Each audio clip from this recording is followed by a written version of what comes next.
चार मासूमों की चीखें, एक निर्दयी पिता की गोलियां और एक घर जो कुछ ही पलों में मौत का मंजर बन गया।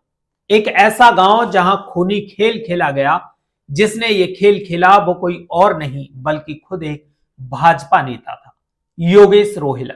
जिस इंसान के कंधों पर परिवार की सुरक्षा का जिम्मा था, उसी ने एक एक करके अपनी पत्नी, तीनों बच्चों को गोलियों से भून डाला। पत्नी हाथ जोड़कर रहम की भीख मांगती रही, बच्चे डर से रोते बिलखते रहे, लेकिन इस बेरहम पिता की उंगली टगर से नहीं हटी। जब अपनी पत्नी नेहा की कनपटी पर गोली मारी तो बेटी श्रद्धा पैरों में लिपट गई। पापा प्लीज, मम्मी को अस्पताल ले चलते हैं, हमें मत मारो। लेकिन योगेश के चेहरे पर कोई सिकन नहीं थी। उसने एक पल भी सोचे बिना मासूम श्रद्धा के सर पर पिस्तौल रखी और ट्रिगर दबा दिया। दोनों बेटे भागने लगे, लेकिन बहसी पिता ने उनके सर में भी गोलियां दाग दी। पूरा घर चीखों से गूंज उठा, लेकिन योगेश के दिल में कोई दर्द नहीं था। आखिर क्यों उसने अपने ही परिवार का खून बहाया? क्या ये शक था, जुनून था, या इसके पीछे कोई गहरी वजह थी? इस खौफनाक हत्याकांड में परिवार का हर सदस्य मरने से पहले आखिरी बार बस एक ही सवाल पूछ रहा था, पापा ऐसा क्यों? जिस समय बेरहम भाजपा नेता अपनी पत्नी और बच्चों को गोली मार रहा था, तो वो लोग हाथ जोड़कर रहम की भीख मांग रहे थे। लेकिन आरोपी का दिल नहीं पसीजा। उसने बड़ी ही बर्बरता के साथ तीनों बच्चों को और अपनी पत्नी को गोली मार दी। बीजेपी नेता ने जब अपनी पत्नी की कनपटी पर गोली मारी तो उसकी बेटी उसके पैरों में लिपट गई। उसकी नन्ही सी आंखों में डर था, चेहरे पर आंसुओं की लकीर थी। उसने कहा, पापा प्लीज मत मारो, मम्मी को अस्पताल ले चलते हैं। लेकिन भाजपा नेता के चेहरे पर कोई नरमी नहीं आई। उसने बेटी के सर पर पिस्तौल रखी और एक पल भी नहीं सोचा और गोली चला दी। गोली लगते ही मासूम जमीन पर गिर पड़ी। ये देखकर आरोपी भाजपा नेता के दोनों बेटे वहां से भागने लगे, लेकिन आरोपी को जरा भी रहम नहीं आया और दोनों बेटों की कनपटी पर भी गोली मार दी। पूरे फर्श पर खून ही खून था। जब गोलियों की आवाज परिवार के सदस्यों ने सुनी तो उन्होंने दरवाजा खटखटाया। दरवाजा खटखटाने के बाद आरोपी ने दरवाजा तो खोल दिया, लेकिन पिस्टल लेकर उनके पास ही बैठा रहा और कहने लगा, अगर कोई भी पास आया तो मैं खुद को गोली मार लूंगा। ऐसे में कोई भी घायलों के पास जाने की हिम्मत नहीं जुटा सका। गोली लगने से तीनों बच्चों की मौत हो गई, लेकिन आरोपी की पत्नी की हालत गंभीर बनी हुई है। नमस्कार, आप देख रहे हैं न्यूज एक्स हिंदी और मैं हूं आपके साथ अरुण। यह घटना है सहारनपुर के सांगा ठेडा की, जहां भाजपा नेता ने अपने बच्चों और अपनी पत्नी में गोली मार दी। गोली मारने के बाद आरोपी योगेश रोहिला ने एसएसपी को फोन किया। आरोपी ने फोन पर कहा कि मैंने पत्नी और बच्चों को गोली मार दी है, आकर उठा लो, नहीं तो मैं खुद को भी गोली मार दूंगा। पुलिस को डर था कि इतनी बड़ी वारदात करने के बाद जो आरोपी इस तरह फोन कर रहा है वह कुछ भी कर सकता है। पुलिस जब वहां पहुंची तो उसके पैरों तले जमीन खिसक गई। योगेश की पत्नी नेहा और दोनों बेटे जमीन पर खून से लथपथ हालत में पड़े तड़प रहे थे, जबकि बेटी श्रद्धा की मौत हो चुकी थी। उनके पास ही आरोपी योगेश हाथ में पिस्टल लेकर बैठा था। पुलिस ने उसे गिरफ्तार कर लिया। चलिए आपको बताते हैं इस हत्याकांड की पूरी कहानी। आरोपी भाजपा नेता को अपनी पत्नी के चरित्र पर शक था, जिसके चलते इस जघन्य वारदात को उसने अंजाम दिया। भाजपा नेता योगेश की अपनी पत्नी नेहा से किसी बात को लेकर बहस हुई, जिसके बाद उसने लाइसेंसी पिस्टल उठाई। जैसे ही भाजपा नेता ने अपनी पिस्टल उठाई तो उसकी पत्नी नेहा घबरा करके पीछे हट गई और उसने हाथ जोड़कर कहा कि योगेश, क्या कर रहे हो? मुझे मत मारो, कम से कम बच्चों का तो ख्याल करो। लेकिन योगेश पर तो जैसे खून सवार था।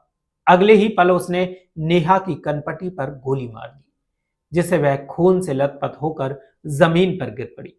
भाजपा नेता योगेश को छोटे बेटे शिवांश को लेकर अपनी पत्नी पर शक था कि वो बेटा उसका नहीं है, इसलिए वह डीएनए जांच करवाना चाहता था।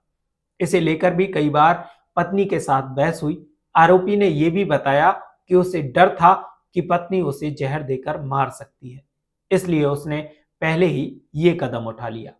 हालांकि पत्नी और 3 बच्चों को गोली मारने के बाद हत्यारोपी योगेश के चेहरे पर किसी भी तरह की सिकन नहीं थी।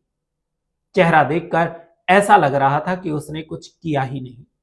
लेकिन जब पुलिस ने उसे गिरफ्तार कर लिया और थाने लेकर पहुंची, तब वह गुमसुम होकर बैठ गया और पुलिस कर्मियों से बोला कि साहब ये तो गलत हो गया। जिस पिस्टल से योगेश रोहिला ने अपनी पत्नी नेहा, बेटी श्रद्धा, बेटे देवांश व शिवांश को गोली मारी, उसका लाइसेंस करीब 13 साल पहले लिया गया था। 2013 में अपने नाम से ही पिस्टल का लाइसेंस कराया था। वह पिस्टल को ज्यादातर अपने पास ही रखता था और पिछले करीब 2 माह से पत्नी को परेशान कर रहा था। गांव में ही योगेश रोहिला ने घर के पास ही कैंप कार्यालय बना रखा था। कैंप कार्यालय को देखने से लगता था कि उसके ठाट बाट किसी विधायक, सांसद या मंत्री से कम नहीं थे। कार्यालय के अंदर तमाम बड़े नेताओं के फोटोग्राफ लगे हुए थे। उसने बुलेट और बोलेरो गाड़ी ले रखी थी। उसके साथ गाड़ी का ड्राइवर और डायरी लेकर चलने वाला सहायक भी मौजूद रहता था। उसके पास एक लाइसेंसी रिवॉल्वर थी। उसी लाइसेंसी रिवॉल्वर की 2 मैगजीन से उसने अपनी पत्नी और बच्चों को गोलियां मारी। योगेश रोहिला भाजपा में जिला कार्य समिति का सदस्य है। दोपहर करीब 1:30 बजे योगेश बाहर से आया और घर में जाकर कमरे का दरवाजा बंद कर लिया। करीब 2 बजे कमरे से एक के बाद एक गोलियों की आवाज सुनाई दी। इस पर उसी मकान के दूसरे हिस्से में रहने वाली योगेश की चाची मीना व अन्य परिजनों ने दरवाजा खटखटाया। तो योगेश ने दरवाजा तो खोला और तेज आवाज में कहा कि मैंने अपनी पत्नी और तीनों बच्चों को गोली मार दी। ये सुनते ही परिजन हैरान रह गए। उन्होंने अंदर जाकर देखा तो वहां चारों खून से लथपथ हालत में पड़े थे। श्रद्धा की मौत हो चुकी थी, जबकि पत्नी और अन्य दोनों बच्चे तड़प रहे थे। सभी के सर में गोली मारी गई थी। इसी दौरान आरोपी ने एसएसपी, सीओ और कोतवाल को भी फोन करके कहा कि मैंने अपने परिवार को मार दिया, मैं खुद को भी गोली मार लूंगा, जल्दी आइए। पता चलते ही एसएसपी रोहित सिंह सजवान और एसपी देहात सागर जैन समेत अन्य अधिकारी मौके पर पहुंचे। पुलिस ने आरोपी को मौके पर ही पकड़ लिया। लाइसेंसी पिस्टल को भी जब्त कर लिया गया और घायलों को जिला अस्पताल में लाया गया, जहां शिवांश और देवांश की मौत हो गई। नेहा को मेडिकल कॉलेज रेफर कर दिया गया।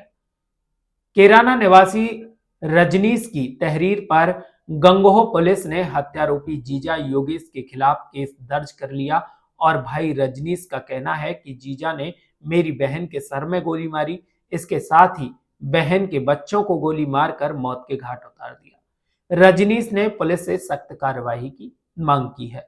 यह महज एक गलती थी या एक शातिर इंसान का खतरनाक खेल? एक परिवार खत्म हो गया सिर्फ एक बहसी इंसान के बीमार शक की वजह से। 3 मासूम जिंदगियों का कोई कसूर नहीं था, लेकिन उनके अपने ही पिता ने उन्हें दर्दनाक मौत दे दी। अब कानून तो अपना काम करेगा, कोर्ट में सुनवाई होगी, फैसले आएंगे, लेकिन जो चीखें उस घर की दीवारों में गूंज उठी, वो शायद कभी खामोश नहीं होंगी। सतर्क रहें, सुरक्षित रहें, अपना और अपनों का ख्याल रखें। इस खबर में जो हमने आपको पूरी जानकारी दी है, वो कुछ जानकारी अमर उजाला से ली गई है और बाकी की जानकारी हमने अपने विभिन्न स्रोतों से भी ली है।